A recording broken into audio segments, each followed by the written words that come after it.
മാതാപിതാക്കളും മക്കളും തമ്മിലൊരു ബന്ധമാണ്. ഇവിടെ വെച്ച് നമുക്കൊരു ബന്ധമുണ്ട്. മരിച്ചു കഴിഞ്ഞാൽ പിന്നെ ബന്ധമുണ്ടോ ഇല്ലയോ, അതാണ് ചിന്തിക്കേണ്ടത്. നമ്മുടെ മക്കളെ പിഴപ്പിച്ചതിന്റെ ഉത്തരവാദിത്തം ഈ വാപ്പ നാളെ അനുഭവിക്കാൻ പോവുകയാണ്. ഈ ചെറുപ്പക്കാർ ഇത്രത്തോളം വഴിതട്ടി പോകാനുള്ള കാരണക്കാർ ആര്? നമ്മുടെ കീഴിലുള്ള, എന്റെ കസ്റ്റഡിയിലുള്ള എന്റെ മകനാണ്, എന്റെ മകളാണ്. ഞാൻ നിയന്ത്രിക്കും. എന്റെ ഉപ്പ, എന്റെ ഉമ്മ എന്ന് പറഞ്ഞാൽ നമ്മൾ നിയന്ത്രിക്കണമല്ലോ, അതല്ലേ? വാപ്പ ഉമ്മ എന്ന് പറഞ്ഞാൽ ഒരു സുപ്രീം പവറാണ്. അല്ലാതെ ഈ സാധനം ഉണ്ടാക്കി ഇങ്ങോട്ട് പ്രൊഡക്റ്റ് ചെയ്ത് വിടാനുള്ള ഒരു മിഷൻ അല്ല ഇത്. ഈ സാധനം, ഈ രണ്ടെണ്ണം, ഈ കുറെ മക്കളെ ഉണ്ടാക്കി വിടാന് ഈ ചപ്പാത്തിയും അരിപ്പത്തിരിയും ഒന്നും അല്ലല്ലോ ഈ സാധനം. ഈ മിഷീനകത്ത് ഉണ്ടാക്കി ഇങ്ങനെ ഇങ്ങോട്ട് പ്രൊഡക്റ്റ് ചെയ്തിട്ട് ആർക്കെങ്കിലും ഒക്കെ സെയിൽ ചെയ്യാൻ പറ്റിയ സാധനം അല്ലല്ലോ ഇത്. ഈ വാപ്പയും ഉമ്മയും നമ്മളെ ഉണ്ടാക്കിയത് കൊണ്ട് തീർച്ചയായും ഈ വാപ്പയുടെ പേര് വെച്ചിട്ടാണ് ഈ മോനെ വിളിക്കപ്പെടുക. നാളെ ആഖിറത്തിൽ എല്ലാരും വിളിക്കപ്പെടുന്നത് അങ്ങനെയാണ്. അതുകൊണ്ട് ഈ വാപ്പാക്കും ഉമ്മാക്കും മകനോട് ഉത്തരവാദിത്തമുണ്ട്. ഈ മക്കളോട് ഉത്തരവാദിത്തം മാത്രം ഞാൻ പറയുന്നത്, വേറെ ഒന്നും നമുക്ക് ചർച്ച വിടില്ല. വേറെ ഒരു ചർച്ച ഇവിടെ വേണ്ട. എന്തെങ്കിലും നമ്മൾ എതിരായിട്ട് പറഞ്ഞ ഉസ്താദ് ചോദിച്ചോട്ടെ, നമുക്ക് വിഷയമില്ലല്ലോ. ഇതാണ് എല്ലാത്തിനും അല്ലാഹുവിന്റെ റസൂൽ നമുക്ക് പഠിപ്പിച്ചു തന്നിട്ടുണ്ട്. വെറുതെ അല്ല നമ്മളെ മക്കളെ വളർത്തുന്നത്, നമ്മുടെ കൂടെ കൊണ്ടു നടക്കണം. നമുക്ക് ഈ കുട്ടി സ്വർഗത്തിൽ വേണം. ഇത് ഇവിടെ എങ്ങനെയെങ്കിലും ഇവനെ പഠിപ്പിച്ച് MBA കാരനാക്കി എടുത്തിട്ട് കുറച്ച് പണം ഉണ്ടാക്കി തരാൻ മാത്രം പോരാ. ഈ വാപ്പ മരിച്ചാൽ ഈ മയ്യത്തിന്റെ അരികിൽ വന്ന് സിയാറത്ത് ചെയ്യാൻ, ഈ മയ്യത്ത് കുളിപ്പിക്കാൻ, ഈ വാപ്പ എന്നെ വളർത്തിയ വാപ്പ, എനിക്ക് ചെലവ് തന്ന വാപ്പ, എന്നെ പഠിപ്പിച്ച ഉപ്പ, ഈ ഉപ്പാന്റെ മയ്യത്ത് സ്വന്തം കൈകൊണ്ട് കബറിലേക്ക് ഇറക്കി വെക്കാൻ, ആ ഉപ്പാന്റെ കബളിൽ ഒരുപിടി മണ്ണെടുത്ത് വെക്കാൻ, ആ ഉപ്പാക്ക് വന്ന് പൊട്ടിക്കറിഞ്ഞ് ദുആ ചെയ്യാൻ, ഒരു നിമിഷം പോലും കൈ ഉയർത്തുമ്പോൾ വാപ്പ വാപ്പ എന്റെ ഉമ്മ ഉമ്മ എന്ന് വിളിക്കാതെ അവനെ കൈ താഴ്ത്താൻ പാടില്ല. അങ്ങനെ വിളിക്കാൻ ഒരു മകനെ, ഒരു മകളെ പ്രാപ്തനാക്കലാണ് മാതാപിതാക്കളുടെ ജോലി. അവരാണ് അവരെ പഠിപ്പിച്ചോളാം. അവരെ ഏറ്റവും വലിയ ഉസ്താദ് അവരാണ്. ആദ്യത്തെ മദ്രസ ഉമ്മാന്റെ മടിത്തട്ടാണ്. അതാണ് ആദ്യത്തെ മദ്രസ. അതുകൊണ്ടാണ് നബി സല്ലല്ലാഹു അലൈഹി വസല്ലം തങ്ങൾ രണ്ട് കാര്യം ചോദിച്ചു, അധികമാക്കി തരണേ അല്ലാഹ്, അധികരിപ്പിച്ചു തരണേ അല്ലാഹ്. രണ്ട് കാര്യമേ ചോദിച്ചുള്ളൂ. മൂന്നാമതൊരു കാര്യം ചോദിച്ചാട്ട് എനിക്കറിയില്ല, അതീതിൽ ഞാൻ കണ്ടിട്ടില്ല. രണ്ട് കാര്യമാണ് അധികരിപ്പിച്ചു തരാൻ വേണ്ടി പറഞ്ഞത്. ഒന്ന് ഇൽമ്, റബ്ബി സിദ്നി ഇൽമാ, ഇൽമ് അധികരിപ്പിച്ചത് അല്ലാഹ്, അറിവ്. രണ്ടാമത് നബി തങ്ങളെ അധികരിപ്പിച്ചു തരാൻ പറഞ്ഞത് പാല് കുടിക്കുമ്പോൾ നബി തങ്ങൾ ദുആ ചെയ്യുമായിരുന്നു, അല്ലാഹുമ്മ ബാരിക് ലനാ ഫീഹി വസിദ്നാ മിൻഹു. അല്ലാഹുവേ ഈ പാലിൽ ബർക്കത്ത് നൽകണേ, ഇത് അധികരിപ്പിച്ചു തരണേ അല്ലാഹ്. ഈ പാലും അറിവുമായി ബന്ധമുണ്ട്. ആദ്യം ഈ ഉമ്മ മുലപ്പാല് കൊടുത്തിട്ടാണ് ഈ കുട്ടിയെ വളർത്തുന്നത്. ഈ മുലപ്പാല് കൊടുക്കുമ്പോ ഈ കുട്ടിയെ തർബിയത്തോടു കൂടി കൊടുക്കണം. മുഹീദ്ദീൻ ശൈഖ് റളിയല്ലാഹു തആല അൻഹു ലോകത്തെ ഇത്ര വലിയ ഒരു മഹാനുഭാവനായി ഖുതുബുൽ അഖ്ദാബായി എന്ന് ലോകം അറിയപ്പെടണമെങ്കിൽ ബഹുമാനപ്പെട്ട മുഹീദ്ദീൻ ശൈഖ് റളിയല്ലാഹു അൻഹുവിന്റെ ഉമ്മ പറഞ്ഞു, എന്റെ മകന് ഒരു പ്രാവശ്യം പോലും ഞാൻ മുല കൊടുത്തിട്ടില്ല ഒളുവെടുക്കാതെ. എപ്പോഴും എന്റെ മകന് ഞാൻ മുല കൊടുത്തത് ഒളുവെടുത്തിട്ടായിരുന്നു. നമ്മുടെ മക്കൾക്ക് ഒളുവെടുത്തിട്ടാണ് പാൽ കൊടുത്ത? ഇന്ന് മുതൽ ചിന്തിച്ചാൽ മതി, പുറയ്ക്ക് പോരുന്നത് ചിന്തിച്ചാൽ മതി. ഇനി ഒളുവെടുത്തിട്ട് നിസ്കരിക്കാൻ വരുമ്പോഴാണ് കുട്ടി കരയുന്നെങ്കിൽ ഞാൻ നിസ്കരിക്കാൻ പോവാ, നിസ്കരിച്ചിട്ട് കൊടുക്കാം. നീ മക്കളെ ഒന്നാട്ടിക്കോ എന്ന് പറഞ്ഞാൽ ആരെ ലേപ്പിക്കും? ആ കുട്ടിയെ ഒന്നാട്ടിക്കോ, ഞാൻ നിസ്കരിച്ചിട്ട് വരട്ടെ. പാൽ കൊടുക്കൂല, നിസ്കരിച്ച് ഒളു മുറിഞ്ഞിട്ട് പിന്നെ കൊടുക്കുള്ളൂ. പോയി ആ സമയത്തുമില്ല. ഒളുവെടുത്തിട്ട് പാല് കൊടുക്കണം. ആ കുട്ടി നന്നായി വരണമെങ്കിൽ. ഗർഭിണിയായ പെണ്ണ് ഒരിക്കലും TV കാണരുത്. ഗർഭിണിയായ പെണ്ണ് ഒരിക്കലും അനാവശ്യം സംസാരിക്കരുത്. ഗർഭിണിയായ പെണ്ണ് ഒരിക്കലും ഈ ടിക്ടോക്ക് കണ്ടിട്ട് അത് എല്ലാം പഠിക്കുന്നത് നമ്മളല്ല, നമ്മളായിരിക്കും അത് ആസ്വദിക്കുന്നത്. ഇതല്ല ഇതിന്റെ ഉള്ളിൽ കേട്ടുകൊണ്ടിരിക്കുകയാണ്. ഈ ഉമ്മ ഏതിനോടാണോ താല്പര്യം കാണിക്കുന്നത് ആ താല്പര്യത്തോടെ ആയിരിക്കും ആ കുട്ടി പ്രസവിക്കുമ്പോൾ വളർന്നു വരുന്നത്. യാതൊരു സംശയമില്ല. 24 മണിക്കൂറും ഖുർആൻ ഓതുന്ന ഉമ്മയാണോ, അൽഹംദുലില്ലാഹ്, ആ കുട്ടി വളർന്നു വരുന്നത് പരിശുദ്ധമായ ഖുർആനുമായിട്ടായിരിക്കും. നോക്കിക്കോളി, നിങ്ങൾ പരിശോധിച്ചോളി. അതിനൊക്കെ ശാസ്ത്രീയ വശങ്ങളൊക്കെ ഉണ്ട്. നമ്മൾ അതിലേക്കൊന്നും ഞാൻ കടക്കല്ല, ഞാൻ പെട്ടെന്ന് ഇങ്ങനെ ടച്ച് ചെയ്തു പോവുകയാണ് ആ വിഷയങ്ങളൊക്കെ. അപ്പൊ ഉമ്മാന്റെ മടിത്തട്ടാണ് മദ്രസ. അവിടെയാണ് ഉമ്മ പഠിപ്പിച്ചു കൊടുക്കേണ്ടത് അവിടെയാണ്. ഈ കുട്ടിയെ പഠിപ്പിച്ചു കൊടുക്കണം. ബിസ്മി ചൊല്ലി പഠിപ്പിക്കണം. ബിസ്മി ചൊല്ലി ഭക്ഷണം കഴിക്കാൻ പഠിപ്പിക്കണം. വലത് കൈ കൊണ്ട് തിന്നാൻ പഠിപ്പിക്കണം. ഇരുന്നു കൊണ്ട് തിന്നാൻ പഠിപ്പിക്കണം. ഭക്ഷണപാത്രത്തിന്റെ മുന്നിൽ നിന്ന് ഭക്ഷണം കഴിക്കാൻ പഠിപ്പിക്കണം. ഇതൊക്കെ പഠിപ്പിക്കേണ്ട ആരാ? പള്ളിക്ക് ഉസ്താദല്ല. കുട്ടിയുടെ കയ്യിൽ സമോസ കൊടുക്കുമ്പോ ഇടത് കൈ നീട്ടുമ്പോ കൊടുക്കല്ലേ, അത് വലത് കൈയിലേക്ക് വെച്ചു കൊടുക്കേണ്ടത് ഉമ്മയല്ലേ. മോനെ, കുൽ ബിയമീനിക, നിന്റെ വലത് കൈ കൊണ്ട് നീ കഴിക്കണേ. സമ്മില്ലാ, ബിസ്മി ചൊല്ലി കഴിക്കണേ. വകുൽ മിമ്മാ യലീക, ഭക്ഷണത്തിന്റെ മുൻപിൽ നിന്ന് ആ മുൻഭാഗത്തുള്ള ഭക്ഷണത്തിൽ നിന്ന് തുടക്കം കുറിക്കണേ. ഭക്ഷണം കഴിക്കുമ്പോൾ അങ്ങനെയാണ്, അവിടെ ഇവിടെ ഒന്നും വാരി തിന്നാൻ പാടില്ല. ഇത് പഠിപ്പിച്ചു കൊടുക്കണം. മുൻഭാഗത്ത് നിന്ന് കഴിക്കണം. ബിസ്മി ചൊല്ലാൻ പഠിപ്പിക്കണം. ബിസ്മില്ലാഹിർ റഹ്മാനിർ റഹീം. സുഹൃത്തുക്കളെ, നിങ്ങൾ ഇതിന്റെ മഹത്വം പഠിക്കണം കേട്ടോ. അള്ളാഹുവിന് തൗഫീഖ് ചെയ്തിട്ടുണ്ടെങ്കിൽ നമുക്ക് അങ്ങനെ ഒരു സമയം ഉണ്ടെങ്കിൽ ഇൻഷാ അല്ലാഹ് ഞാൻ എന്താണ് ബിസ്മില്ലാഹിർ റഹ്മാൻ എന്ന് പഠിപ്പിച്ചു തരാം. അത് മാത്രം മതി. 2-2.5 മണിക്കൂർ ബിസ്മില്ല. ഏത് കാര്യത്തിലും ബിസ്മില്ല വേണം. ബിസ്മില്ല ഇല്ലാതെ നിങ്ങൾ തുടങ്ങുന്ന എല്ലാ കാര്യം ബാത്തിലാണ്, എല്ലാ കാര്യത്തിലും. അതുകൊണ്ട് ഒരുപാട് ശൈത്താന്റെ ശർറിൽ നിന്ന് രക്ഷപ്പെടാൻ കഴിയും. വസ്ത്രം ധരിക്കുമ്പോ ബിസ്മില്ല ചൊല്ലണം. വസ്ത്രം അഴിക്കുമ്പോ ബിസ്മില്ല ചൊല്ലണം. വസ്ത്രം അഴിക്കുന്ന സമയത്തും ധരിക്കുന്ന സമയത്തും ബിസ്മില്ല ചൊല്ലാതെ നമ്മൾ വസ്ത്രം ധരിച്ചാൽ പിശാച് നമ്മുടെ ഔറത്തിലേക്ക് നോക്കി ചിരിക്കും, നമ്മളെ ഇടങ്ങേറാക്കുവൻ. വീട്ടിൽ കയറുമ്പോ ബിസ്മില്ല ചൊല്ലണം, ഇറങ്ങുമ്പോ ബിസ്മില്ല ചൊല്ലണം. ഒരുപാട് കാര്യത്തിലുണ്ട്, ഒരുപാട് ഹദീസുകളുണ്ട്. അത് നമ്മുടെ വിഷയമല്ല. എന്നാലും ഭാര്യയുമായി ബന്ധപ്പെടുമ്പോ ബിസ്മില്ല ചൊല്ലിയെ തുടങ്ങാവൂ. അവിടെ മുതലാണ് നമ്മുടെ കുട്ടിയുടെ തർബിയത്തിന്റെ തുടക്കം. അതിനാണ് ഞാൻ പറഞ്ഞു വന്നത്. ഭാര്യയുമായുള്ള ബന്ധം സ്ഥാപിക്കുമ്പോ പിന്നെ കിടന്ന് കൈയും കാലം പിടിച്ചിട്ട് കാര്യമില്ല. ഈ ഫസ്റ്റ് നൈറ്റ് തുടങ്ങുമ്പോ ഭാര്യയുമായിട്ടുള്ള ബന്ധത്തിൽ നിങ്ങൾ ബിസ്മില്ല പറഞ്ഞിട്ട് നിങ്ങൾ തുടങ്ങിയാൽ ആ കുട്ടിയെ പിശാച് തൊടൂല. നബിയുനാ റസൂലുള്ളാഹി. ആ കുഞ്ഞ് ജനിച്ചു വരുമ്പോ ആ കുഞ്ഞിനെ കയ്യിലെടുത്തിട്ട് വലത് കാതിൽ ഓതി കൊടുക്കണം സൂറത്തു ആലി ഇംറാനിലെ 36-ാമത്തെ ആയത്ത്. ഇന്നി ഉഈദുഹാ ബിക വദുർരിയതഹാ മിനശ്ശൈത്വാനിർ റജീം. ആദരവായ റസൂലുള്ളാഹി സ്വല്ലല്ലാഹു അലൈഹി വസല്ലമ തങ്ങളെ പറഞ്ഞില്ലേ, 2 പേരെ ഒഴിച്ച് ബാക്കിയുള്ള കുട്ടികളെയൊക്കെ പിശാച് സ്പർശിക്കാൻ കാരണമായേക്കാം. 2 പേരെ പിശാച് സ്പർശിച്ചിട്ടേ ഇല്ല. അത് ഒന്ന്, മറിയം ബീവിയെ പിശാച് സ്പർശിച്ചിട്ടില്ല. വബ്നഹാ, ആ മറിയമിന്റെ മകനായ ഈസാ നബിയെയും പിശാച് സ്പർശിച്ചിട്ടില്ല. എന്താ കാരണം? കുഞ്ഞുങ്ങളെ പിശാച് സ്പർശിക്കാത്തതിന്റെ കാരണം എന്താ? മറിയം ബീവിയുടെ ഉമ്മ മറിയം ബീവിയെ പ്രസവിച്ച സമയത്ത് കയ്യിലെടുത്തു വെച്ചിട്ട് അള്ളാഹുവിനോട് കാവൽ ചോദിച്ചു. കണ്ടോ, ഒരു കുട്ടിയെ, അവിടെ മുതലാണ് ഒരു കുട്ടി നന്നാവുന്നത്. ഈ കുട്ടി വാപ്പയെയും ഉമ്മയെയും അനുസരിച്ച് അള്ളാഹുവിനെ വഴിപ്പെടുന്ന ഒരു കുട്ടിയായി മാറണമെങ്കിൽ നമ്മൾ കുറെ വളർന്ന് വലുതായതിനു ശേഷം ഇവനെ നന്നാക്കാൻ പറ്റൂല. ഇന്നത്തെ ഈ ഫ്രീക്കന്മാരെ നിങ്ങൾക്ക് നന്നാക്കാൻ പറ്റുമോ? പോയി, കൈവിട്ടു പോയി. ഉപ്പാടെ കയ്യിൽ നിന്ന് പോയി ലൈസൻസ്. ഇനി ഒന്നും പറ്റൂല. ഇനി ഒരേ ഒരു വഴി എന്താ? ഇവിടെ പള്ളി വാളിന്റെ സദസ്സിൽ വരും, ഒരു 200 റുപ്യ എടുക്കും. ഉസ്താദെ, എന്റെ മകൻ നന്നാവാനൊന്ന് ദുആ ചെയ്യണം ഉസ്താദെ, ഒന്ന് ദുആരക്കണം ഉസ്താദെ. ആരെങ്കിലും ഒക്കെ ആമീൻ പറഞ്ഞ് നന്നായാൽ നന്നായി. അവനീ ദുആയും കേൾക്കുന്നില്ല, അവനീ ആമീനും പറയുന്നില്ല. അവൻ ഏതോ വഴിയിലാണ്. ലാസ്റ്റ് ഘട്ടം പോരാ.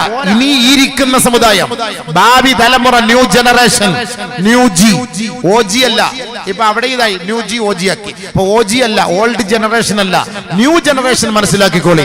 ഇനി നമുക്ക് വരാൻ പോകുന്ന കുഞ്ഞ് പിശാച് പിടിക്കാൻ പാടില്ല. ഇന്ന് പിശാച് പിടിക്കപ്പെട്ടത് കൊണ്ടാണ് പന്തുകളുടെ പിന്നാലെ പോകുന്നത്. ലോകത്ത് ഇന്ത്യയിൽ വെച്ച് ഏറ്റവും കൂടുതൽ പന്തുകളി പ്രേമികൾ ഉള്ളവർ നിങ്ങളുടെ ജില്ലക്കാരാണ്. 50 കോടി രൂപയുടെ കള്ള് കുടിച്ചത് മലപ്പുറം ജില്ലയിൽ നിന്നാണ് പത്രത്തിൽ വന്നത്. 50 കോടി മെസ്സി ജയിച്ചപ്പോ ഇത് പാലക്കാട് ഇല്ല, രക്ഷപ്പെട്ട്. അതെങ്ങനെ തൊട്ടടുത്ത? ഓ, പട്ടിക്കാടിന് അടുത്തത് കൊണ്ട് പെട്ടെന്ന് അവർക്കത് കേട്ടപ്പോ ഭയങ്കര വിഷമായി പോയി.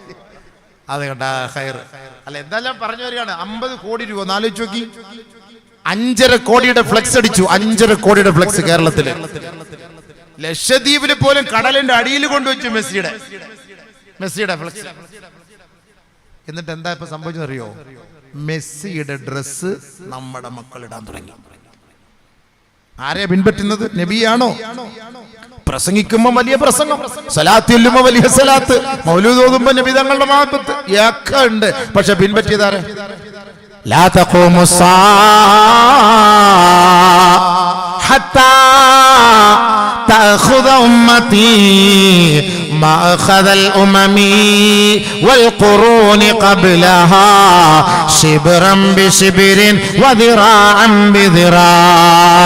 ആദരവായ റസൂലുള്ളാഹി സ്വല്ലല്ലാഹു അലൈഹി വസല്ലമ തങ്ങളെ പറഞ്ഞില്ലേ, ഒരു കാലഘട്ടം വരും സഹാബത്തെ, യൂറോപ്യൻ സംസ്കാരം ഇഞ്ചോട് ഇഞ്ച് ചാണോട് ചാൺ എന്റെ സമുദായം പിൻപറ്റാതെ ലോകം അസ്തമിക്കുകയേ ഇല്ല. അല്ലാഹുവിന്റെ റസൂൽ പറഞ്ഞത് എത്ര യാഥാർത്ഥ്യമായി പുലർന്നില്ലേ. യൂറോപ്യൻകാരുടെ സംസ്കാരമാണ് ഇന്ന് നമ്മുടെ യുവതലമുറ പിൻപറ്റുന്നത്.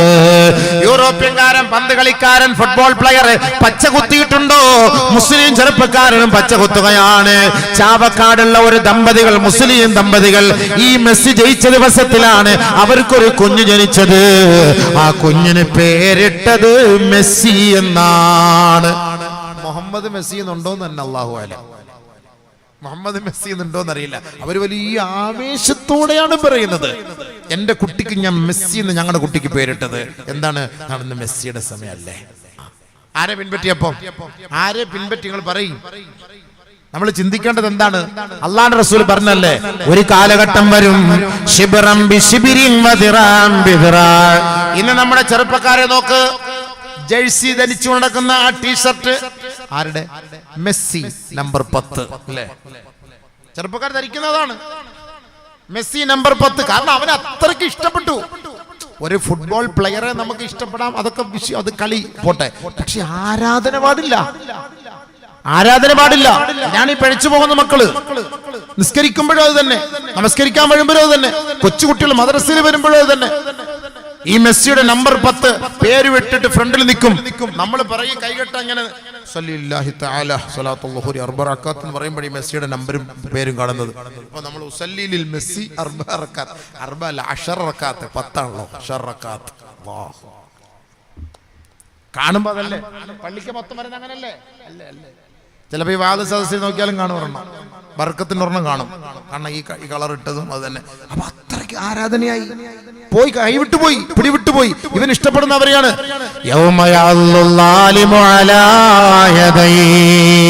ويوم يعض الظالم على يديه يقول يا ليتني اتخذت مع الرسول سبيلا يا ويلتى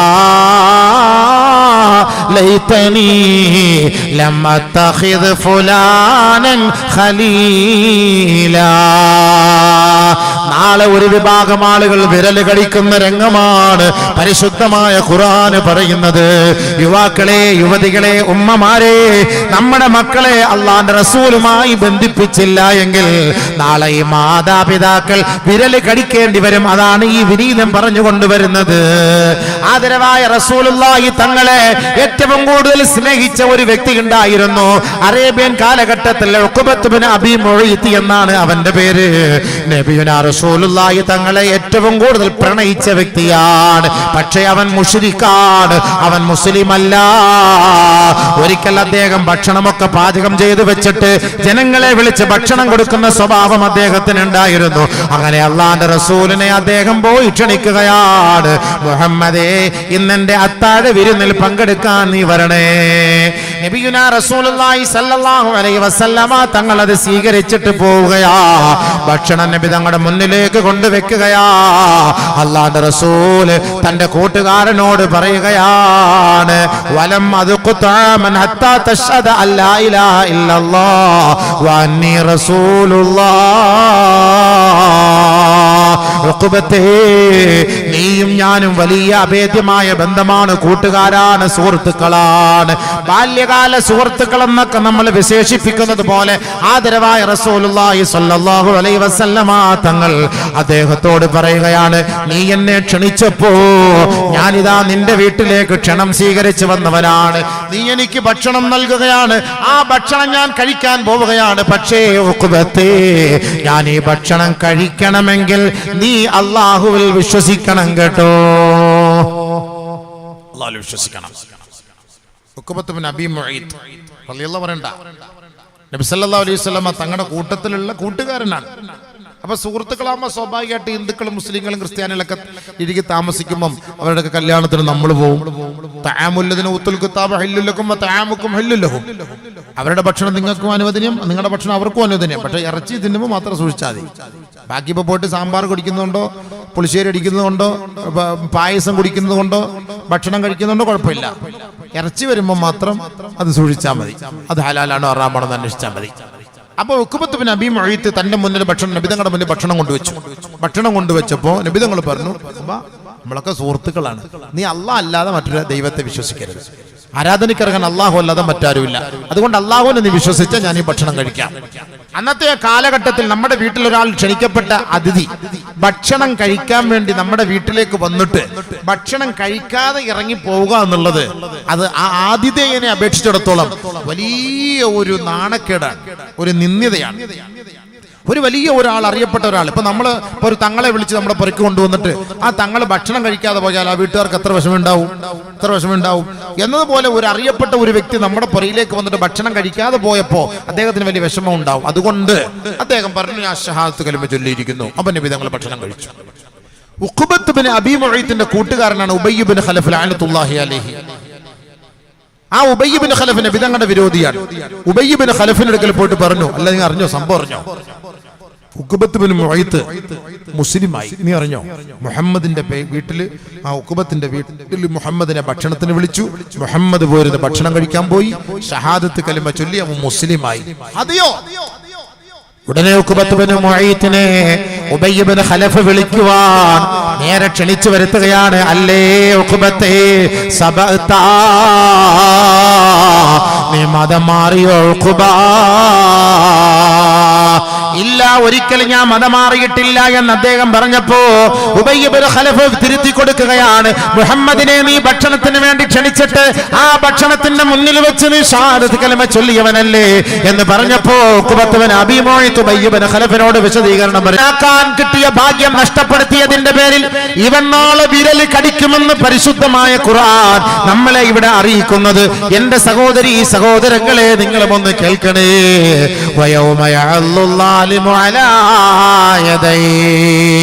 അഹങ്കാരികൾ, അക്രമികൾ നാളെ വിരലുകൾ നിരാശയോടെ വളരെ വിഷമത്തോടെ, ദുഃഖത്തോടെ, ദുഃഖഭാരത്തോടെ അവർ തന്റെ വിരലുകൾ കടിക്കുന്ന രംഗം ഒന്ന് ഓർക്കണേ.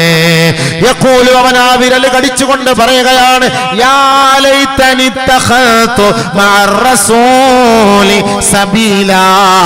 അല്ലാഹുവേ, ഞങ്ങൾ മെസ്സിയെ ആരാധിക്കുന്നതിന് പകരം ഞങ്ങളുടെ ഹബീബിനെ ഞങ്ങൾ സ്നേഹിച്ചിരുന്നെങ്കിൽ, നെയ്മറിനെ ആരാധിക്കുന്നതിന് പകരം ഞങ്ങളുടെ ഹബീബിനെ ഞങ്ങൾ സ്നേഹിച്ചിരുന്നെങ്കിൽ, റൊണാൾഡോയെ ആരാധിക്കുന്നതിന് പകരം ഞങ്ങളുടെ ഹബീബായ തങ്ങളെ ഞങ്ങൾ സ്നേഹിച്ചിരുന്നെങ്കിൽ, യഖൂലു യാ ലൈതനി തഖൽതു മഅർ റസൂലി സബീലാ.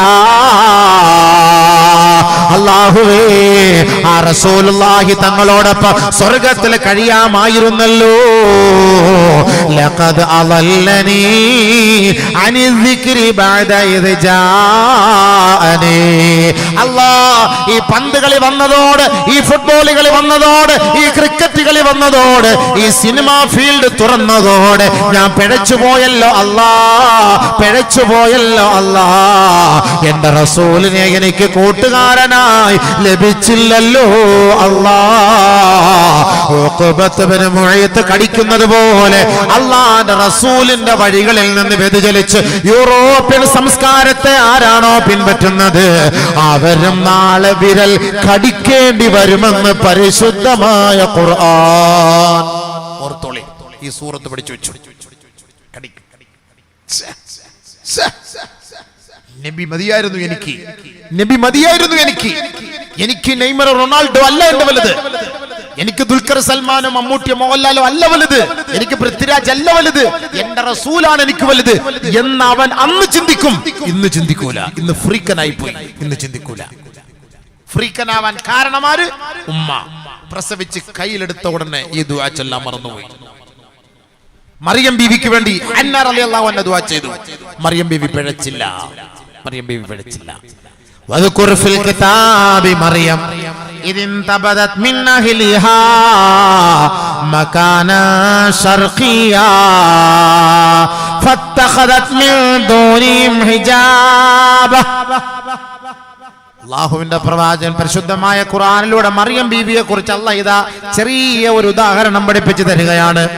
മറിയം ബീവിയുടെ ചെവിയിലെ അല്ലാഹു ഈ ഉമ്മയെ കൊണ്ട് ഓതിക്കൊടുത്തു, ഇന്നി ഉഈദുഹാ ബിക വദുർരിയതഹാ മിനശ് ശൈത്വാനിർ റജീം. പടച്ചവനേ, പിശാചിന്റെ ശർറിൽ നിന്ന് എന്റെ മകളെയും എന്റെ മകൾക്കുണ്ടാകുന്ന മകനെയും പടച്ചവനേ പിശാചിനെ തൊട്ട് നീ സഹായിക്കണേ അല്ലാ. പിശാചിനെ തൊട്ട് സഹായിക്കണേ അല്ലാ ദുആ ചെയ്തു. കബൂലായി. فأرسلت إليها رسلا فأرسلت إليها فمثل لها بشرا سويا. മറിയം ബീവി ഒറ്റയ്ക്ക് താമസിക്കുകയാണ്. സുന്ദരിയായ പെണ്ണാണ്, ചെറുപ്പക്കാരിയാണ്. ആരോരുമില്ലാത്ത ഒറ്റപ്പെട്ട ഒരു തോട്ടത്തിൽ അവൾ താമസിക്കുമ്പോ അള്ളാഹു അവളെ ഒന്ന് പരീക്ഷിക്കുകയാ. ഒരു സുന്ദരനായ ചെറുപ്പക്കാരന്റെ കോലത്തില് ജിബ്രീൽ അലൈഹിസ്സലാത്തു വസ്സലാമിനെ അവളുടെ കൂടാരത്തിലേക്ക് അയക്കുകയാണ്. ആരുമില്ല, ഒറ്റയ്ക്കാണ്, ഒരു ചെറുപ്പക്കാരിയാണ്. അവളെ വിസ്മയിപ്പിക്കുന്ന സൗന്ദര്യത്തോടെ ഇതാ ഒരു ചെറുപ്പക്കാരൻ മുന്നിൽ വന്ന് നിൽക്കുകയാ. അല്ലാഹുവേ, ആ മഹതിയായ യുവതിയായ മറിയം ബീവി ചോദിക്കുകയാണ്, ആരാണടാ നീ? വളരെ ഗൗരവത്തോടെയാണ്. അല്ലാഹുവേ, ഈ പിശാചിൽ നിന്ന് നിന്നോട് ഞാൻ കാവൽ തേടുന്നു അല്ലാ. പടച്ചവനെ, ഈ ചെകുത്താനിൽ നിന്ന് നിന്നോട് ഞാൻ കാവൽ തേടുന്നു അല്ലാ. പക്ഷേ തന്നെ ആക്രമിക്കാമെന്ന ഒരു പുരുഷനാണെന്ന് കരുതിയിട്ട് ബഹുമാനപ്പെട്ട മറിയം ബീവി അലൈഹിസ്സലാം അല്ലാഹുവിനോട് കാവൽ തേടുകയാണ്. അല്ലാ, ഈ പിശാചിൽ നിന്ന് നിന്നോട് ഞാൻ കാവൽ തേടുന്നു അല്ലാ.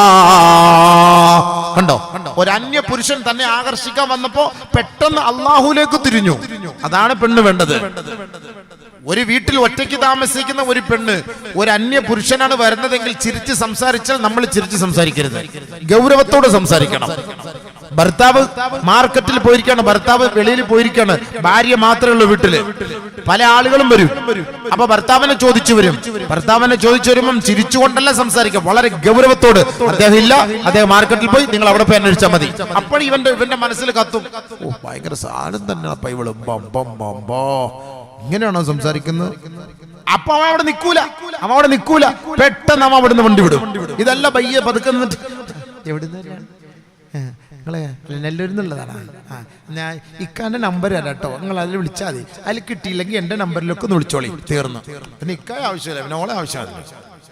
ഇങ്ങനെ നമ്പർ കൊടുക്കാൻ നിൽക്കണ്ട, ചിരിക്കാൻ. നിങ്ങൾ ആ പള്ളിക്ക് പോയിട്ട് ചോദിച്ചാൽ അവിടെ കാണും, അല്ലെങ്കിൽ ആ പീടികയിൽ നോക്കിയാൽ മതി, അവിടെ കാണും. കഥ അടക്കി, തീർന്നു പരിപാടി അവിടെ. മറിയം ബീവി അങ്ങനെയാണ് പ്രതികരിച്ചത്.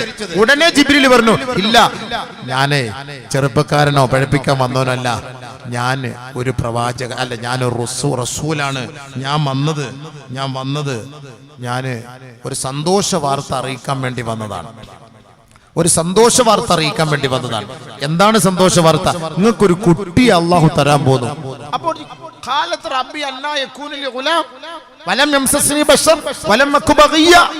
എന്നെ ഒരു പുരുഷന് സ്പർശിച്ചിട്ടുമില്ല, ഞാനൊന്ന് അഴിഞ്ഞാടി നടക്കുന്ന ഒരു പെണ്ണുമല്ല, എനിക്ക് പിന്നെ അങ്ങനെ ഒരു കുട്ടി ഉണ്ടാകും?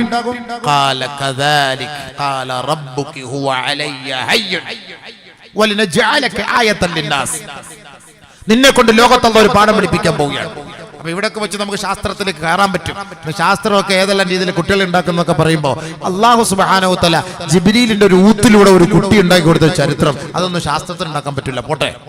ഉടനെ തന്നെ പറഞ്ഞു, ഇത് അള്ളാന്റെ തർത്തീബാണ്, ഇത് അള്ളാന്റെ തീരുമാനമാണ്, നിങ്ങൾക്കൊരു കുട്ടി അള്ളാഹു തരുന്നു. ബഹുമാനപ്പെട്ട മറിയം ബീവി അള്ളാഹു തആല പരിചയപ്പെടുത്തിയ ഒരു ചെറുപ്പക്കാരിയ, ഒറ്റയ്ക്കൊരു ആണിനെ അള്ളാഹ് ഇട്ട് കൊടുത്തു നോക്കി. നബി സല്ലല്ലാഹു അലൈഹി വസല്ലം തങ്ങൾ പറഞ്ഞു, ഇയ്യാക വൽ ഖൽവത ബിൻ നിസാ, ഇയ്യാക വൽ ഖൽവത ബിൻ നിസാ, നിങ്ങൾ എത്ര വലിയ സൂക്ഷ്മതയുള്ള പെണ്ണാണെങ്കിലും, സൂക്ഷ്മതയുള്ള ആലിമാകട്ടെ, സാലിഹീങ്ങളാകട്ടെ, ഒറ്റയ്ക്കൊരു അന്യ പെണ്ണുമായി നിങ്ങൾ ഇരിക്കരുതേ. വല്ലദീ നഫ്സു മുഹമ്മദിൻ ബിയദി, എന്റെ ആത്മാവ് ഏതൊരു റബ്ബിന്റെ കൈകളിലാണോ ആ റബ്ബിനെ തന്നെയാണ് സത്യം ചെയ്ത് ഞാൻ പറയുകയാ.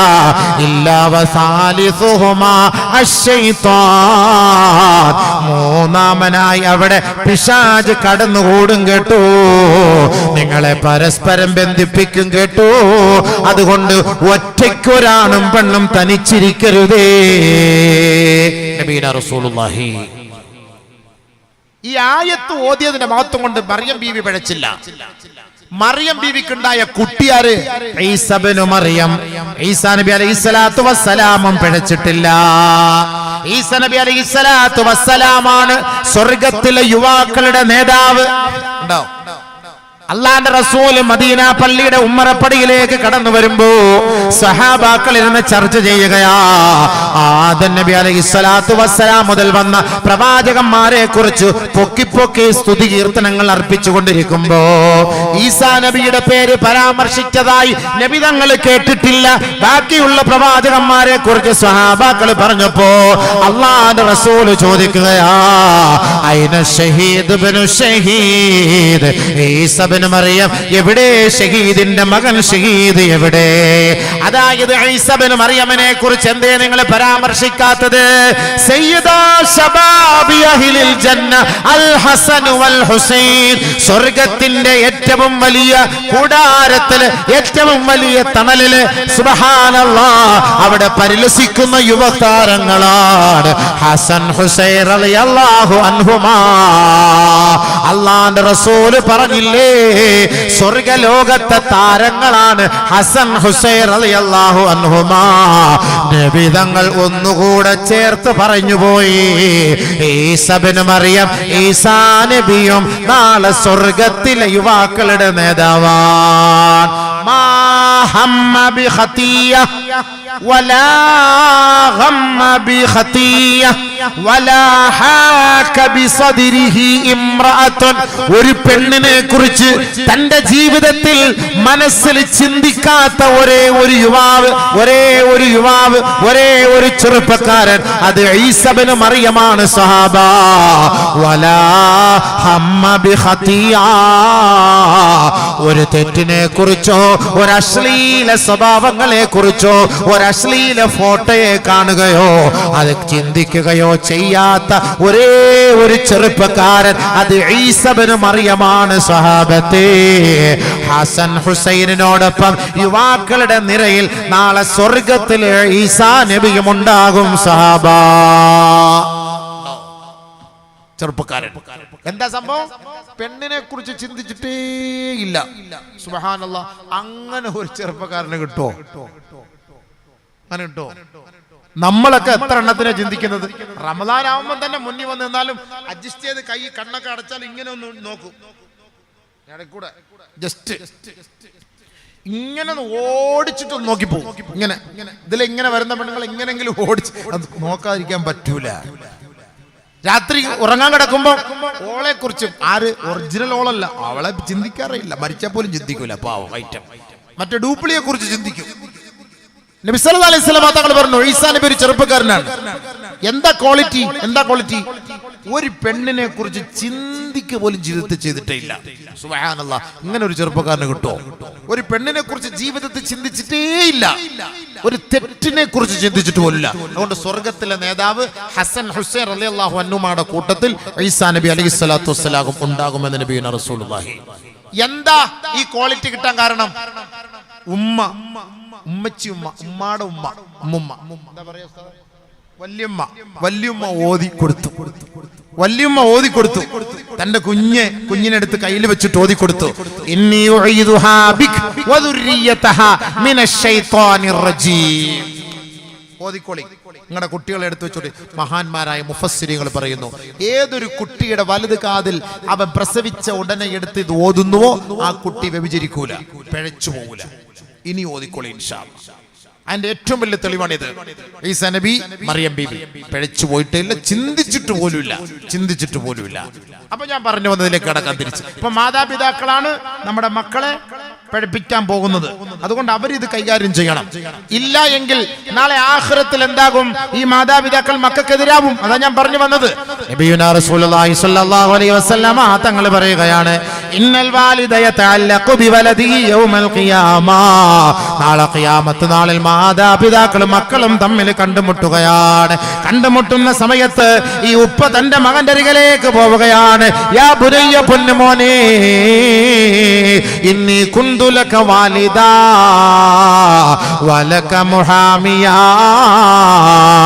പൊന്നുമോനെ, ഞാൻ നിന്റെ ഉപ്പയായിരുന്നില്ലേടാ. ദുനിയാവിൽ നിന്റെ ഉപ്പയായിരുന്നില്ലേ, നിന്റെ സംരക്ഷകനായിരുന്നില്ലേ? നീ ഇഷ്ടപ്പെട്ട ഭക്ഷണങ്ങൾ വാങ്ങിത്തന്നത് നിന്റെ ഉപ്പയല്ലേ? നിനക്ക് ആവശ്യമുള്ള വസ്ത്രം വാങ്ങിത്തന്നതും നിന്റെ ഉപ്പയല്ലേ? നിന്നെ ഉന്നതമായ പഠനങ്ങൾ നൽകി നിന്നെ ആദരിച്ചതും ഈ ഉപ്പയല്ലേ? സുന്ദരിയായ പെണ്ണിനെ നല്ല കുടുംബത്തിൽ കൊണ്ടുപോയി ഒരു കല്യാണം നടത്തി തന്നതും ഈ ഉപ്പയായിരുന്നില്ലേ? അതെ, ഫയുസ്നി അലൈഹി ഖൈറാ.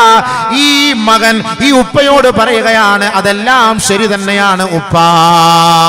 എന്താണ് ഉപ്പക്ക് വേണ്ടത്? അടുത്ത ഉപ്പാന്റെ അടുത്ത ചോദ്യം, ഇന്നി ഖദ് ഹതജ്തു മിൻ മിസ്ഖാലി ദർറത്തിൻ മിൻ ഹസനാതിക അൻജു മിമ്മാ തറാ. മക്കളെ വളർത്തിയിട്ട് വലിയ വിദ്യാഭ്യാസം കൊടുത്ത് ഭൗതികമായ ഉന്നത തലങ്ങളിലേക്ക് കൈപിടിച്ചുയർത്തുന്ന ഉപ്പമാരെ, ഉമ്മമാരെ, നാളെ ആഖിറത്തിൽ ഈ മക്കളെ കൊണ്ട് പ്രയോജനമുണ്ടാവുകയില്ല. ഹദീസാണ് കേട്ടോ. പരിശുദ്ധമായ റമദാനിന്റെ 10 നമ്മളിൽ നിന്ന് കൊഴിഞ്ഞു പോവുകയാ. അവൻ കുറച്ച് പണം ഉണ്ടാക്കി നമുക്ക് അയച്ചു തന്നത് കൊണ്ട് കാര്യം എന്താ സഹോദരാ? ഒരു ദിവസം ഈ കണ്ണടഞ്ഞു പോകുമ്പോ ഈ മുണ്ടത്ത് പള്ളി ഖബറിസ്ഥാനിൽ നമ്മുടെ മയ്യത്ത് കൊണ്ടിട്ട് എല്ലാവരും മടങ്ങിപ്പോകുമ്പോ സുബ്ഹാനല്ലാഹ്, അവിടെ നിന്ന് നമുക്കൊരു യാത്രയുണ്ട് കേട്ടോ. വലം തുസാഫിർ അബ്അദ മിൻഹു. ഇതുപോലൊരു യാത്ര നമ്മൾ ചെയ്തിട്ടേ ഇല്ല. അത് ബർസഖിൽ നിന്ന് മഹ്ശറിലേക്കുള്ള യാത്രയാണ്. അവിടെയാണ് നമ്മുടെ മക്കളെ കാണാൻ പോകുന്നത്. അവിടെയാണ് വലിയ സംഗമം നമ്മൾ സാക്ഷ്യം വഹിക്കാൻ പോകുന്നത്. അവിടെയാണ് ജനസാഗരങ്ങൾ ഇരച്ചു കയറുന്നത്. അവിടെയാണ് മനുഷ്യനെ തിരിച്ചറിയുന്നത്. അവിടെയാണ് മനുഷ്യന്റെ വില മനസ്സിലാക്കുന്നത്. അവിടെയാണ് മക്കളും മാതാപിതാക്കളും തമ്മിൽ അകന്നു പോകുന്നത്. ആ ഒരു സന്ദർഭത്തിൽ എന്റെ സ്വന്തം തടിയൊന്ന് രക്ഷപ്പെടാൻ അതിനുള്ള വഴിയാണ് മനുഷ്യൻ ആഗ്രഹിക്കുന്നതെങ്കിൽ ഇതാ വജീഅ ജഹന്നമ യൗമഇദിൻ വജീഅ യൗമഇദിൻ ബിജഹന്നം യൗമഇദി യതദക്കറുൽ ഇൻസാൻ ഫഅന്നാ ലഹു ദിക്റാ. മനുഷ്യനാളെ വിറങ്ങലിച്ചു നിൽക്കുമ്പോ, വിയർപ്പിൽ കുളിച്ചു നിൽക്കുന്ന സമയമാണ്. തന്റെ തലയ്ക്ക് മീതെ ഗർജിച്ചു നിൽക്കുന്ന സൂര്യനാണ്. ഈ സൂര്യന്റെ ആഘാതത്തിൽ മനുഷ്യൻ ഇതാ ഉരുകിത്താഴുമ്പോ, അല്ലാഹുവേ, തട്ടഹസിക്കുന്ന ആ പ്രകമ്പനം കൊള്ളുന്ന ആ നരകം ഞാൻ കാണുകയാണ് അല്ലാ. ആ നരകത്തിലെത്താൻ വാപ്പാക്ക് 99.5 മാർക്കുണ്ട്. അര മാർക്കിന്റെ വ്യത്യാസത്തിൽ ഈ വാപ്പ സ്വർഗത്തിൽ പോകാതെ കഴിയുമ്പോ തന്റെ മകനെ നേരിൽ കാണുകയാണ് മഹ്ശറ വൻസഭയിൽ. ആ മകനോട് പോയി ചോദിക്കുകയാ, യാ ബുനയ്യ, പൊന്നുമോനെ, വാപ്പാക്ക് 99.5 അമലുണ്ട് മകനെ. നിന്റെ വാപ്പയാണടാ ഞാൻ. നിനക്ക് വസ്ത്രം വാങ്ങി തന്നവനാണടാ ഞാൻ. നിനക്ക് വീട് വെച്ച് തന്നവനാണ് ഞാൻ. നിനക്ക് ദുനിയാവിൽ ജീവിക്കാൻ സൗകര്യം ചെയ്ത് തന്നവനാണ് ഞാൻ ഒരു അര ദിർഹമിന്റെ ഒരു അര ഫിൽസിന്റെ നന്മ നീ എനിക്ക് തരണേ മകനെ. ഞാൻ സ്വർഗത്തിൽ ഒന്ന് കയറട്ടടാ പൊന്നേ. വല്ലാത്ത യാചനയാണ്. വാപ്പ തന്റെ മകനോട് യാചിക്കുന്ന രംഗാണ്. 99.5 മാർക്ക് എനിക്കുണ്ട്, 1.5 മാർക്കിന്റെ വ്യത്യാസം. പ്ലീസ് പൊന്നുമോനല്ലേ, നിനക്ക് ഞാൻ വീടുണ്ടാക്കി തന്നു, വസ്തു വാങ്ങി തന്നു, സ്ഥലം വാങ്ങി തന്നു, വണ്ടി എടുത്തു, കല്യാണം കഴിപ്പിച്ചെന്നു. പ്ലീസ് നീ എനിക്ക് 1.5 മാർക്ക് നീ തന്നാ മതി. നിന്റെ നന്മയിൽ നിന്ന് എനിക്ക് താ മോനെ, ഞാനൊന്ന് സ്വർഗത്തിൽ കയറട്ടെ. ആ മകൻ പറയുകയാണ്, ലാ അസ്തതിഉ അൻ നുഅതീക മിൻഹു ശൈആ. വാപ്പാ ഉമ്മ മകനെ താലോലിച്ച് താലോലിച്ച് വളർത്തി വളർത്തി വലുതാക്കി അങ്ങ് ഉന്നത നിലയിലേക്ക് എത്തിച്ച് അവന് എല്ലാ ജോലിയും വലിയ ശമ്പളവും വാങ്ങിക്കൊടുത്തില്ലേ? നാളെ ആഖിറത്തിൽ പോകണ്ടേ? അവിടെ നിങ്ങൾക്ക് ഈ മകനെ കാണണ്ടേ? ഈ മകനോട് കെഞ്ചുകയാണ്, യാചിക്കുകയാണ്, കാലിൽ പിടിച്ച് ചോദിക്കുകയാണ്. ഒരു അര നന്മ മതി, ഒരു നന്മ വേണ്ട. മിസ്കാലു ദർറത്തിൻ മിൻ ഹസനാതിക, ഒരു കടുക് മണിയുടെ നന്മ ഈ വാപ്പാക്ക് നീ ഒന്ന് തരണേ പൊന്നുമോനെ. ഈ കാണുന്ന നരകത്തിൽ നിന്ന് ഞാനൊന്ന് രക്ഷിക്കട്ടെടാ. ഉടനെ മകൻ പറയുകയാ, ഇല്ല ഉപ്പാ, തരില്ല ഉപ്പാ. ഏതൊരു നരകത്തിന്റെ ശിക്ഷയാണോ നിങ്ങൾ കാണുന്നത്, ആ ശിക്ഷ ഞാനും ഭയപ്പെടുന്നു, ആ ശിക്ഷ ഞാനും കാണുന്നു ഉപ്പാ. എന്റെ നന്മയിൽ നിന്ന് അല്പമങ്ങാണ് നിങ്ങൾക്ക് ഞാൻ വീതം വെച്ചാൽ ഞാൻ നരകത്തിൽ പോകുമെന്ന് ഭയപ്പെടുന്നു ഉപ്പാ. അതുകൊണ്ട് ഫലാ ഉതീഖു അൻ നുഅതീക ശൈആ. اللهم ارحمنا يا ارحم الراحمين اللهم ارحمنا يا ارحم الراحمين اللهم ارحمنا يا ارحم الراحمين. അല്ലാഹുവേ, ഞങ്ങളെയൊക്കെ നാളെ നീ രക്ഷിക്കണേ പടച്ചവനെ. പടച്ചവനെ നിന്റെ ഔദാര്യം കൊണ്ട് രക്ഷിക്കണേ പടച്ചവനെ. ഞങ്ങളുടെ മക്കൾ പോലും ഞങ്ങൾക്ക് എതിരാകുന്ന ഒരു ദിവസം. യാ അയ്യുഹല്ലദീന ആമനൂ ഇന്ന മിൻ അസ്വാജികും വ ഔലാദികും അദുവ്വൻ ലക്കും. ഖുർആൻ. സത്യവിശ്വാസികളെ, നിങ്ങളുടെ മക്കൾ നിങ്ങളുടെ ഭാര്യ നിങ്ങൾക്ക് എതിരാകുന്ന ഒരു ദിവസം വരും.